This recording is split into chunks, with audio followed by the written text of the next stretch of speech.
Have you ever wondered where medicine really comes from? It's not just sterile labs and white coats. The story begins long ago under blazing prehistoric stars on a mountain called Hermon. Imagine this: 200 ethereal beings, the Watchers, descend from the heavens. Their leader, Samyasa, kneels before a circle of early humans. Eteltem, we bring gifts forbidden above, but necessary below. He shows them roots and cuttings, teaching them secrets to enhance the body and sharpen the mind. He reels of our bunny stereopsis from our player.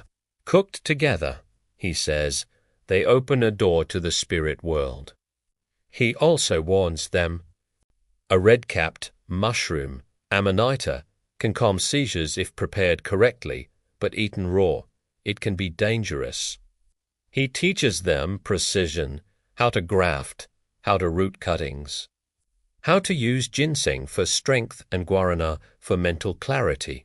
These plants, he explains, are not just food, they are allies.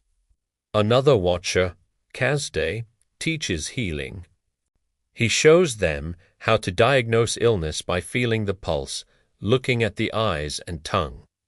He explains that willow bark cools fever and eases pain, sweet wormwood drives out malaria, and yew tree needles fight the growths that eat from within. He stresses the importance of knowing what's safe and what's deadly.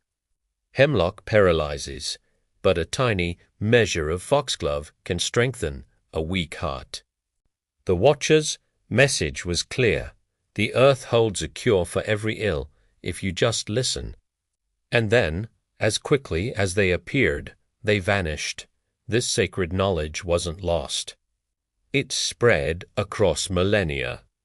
We see it in Sumerian clay tablets detailing herbal recipes, in Egyptian priests brewing willow tea for pain, and in Ayurvedic healers in India grafting medicinal plants. In the Amazon, shamans prepared the brews, their arch passed down through generations. An indigenous elder's voice tells us the star beings taught our ancestors. The plants themselves became teachers, speaking in dreams. They say the recipe for the sacred brew, ayahuasca, wasn't discovered by chance over for 1,000 years of trial and error. Itwa gift, even. Fast forward to today in the Amazon rainforest. A Shipibo shaman, Don Raphael, prepares ayahuasca with his apprentice. He explains that the two plants, alone, do little. But together, the vine disables the stomach's defenses, allowing the leaf to deliver the spirit molecule. How did his ancestors know?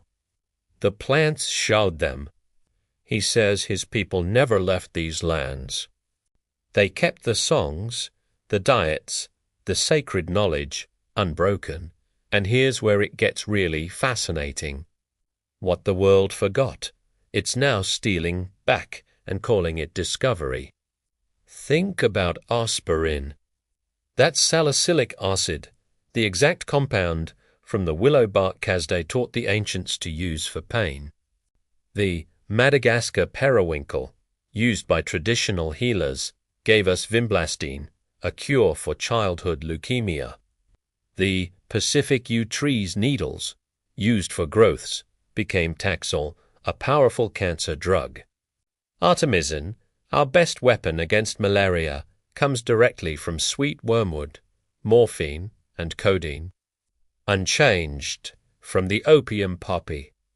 Modern science is just reverse engineering ancient wisdom. Today, we're finally rediscovering what was never truly lost. In 2025, FDA-approved centers are using psilocybin from mushrooms to rewire the brain and treat depression. Ibogaine, from an African root, is being trialed in Texas and Arizona for addiction and PTSD, with a single dose showing the power to reset the brain. Ayahuasca, the sacred brew, is in late-stage trials for treatment-resistant depression. But as a student in a lecture hall points out, indigenous people already knew all of this, while the modern world was busy synthesizing and patenting. Tribes like the Shipibo retained the complete system, the diet, the songs, the community rituals. They practiced a holistic medicine with no side effects when done right. The real breakthrough isn't creating new drugs. It's remembering the old ones. The gift of the Watchers never left. It was just waiting, patiently, in the roots. And now, science is finally catching up. Thanks for watching. If you found this journey into our forbidden roots as amazing as I did, please like this video and subscribe for more deep dives into the hidden history of our world.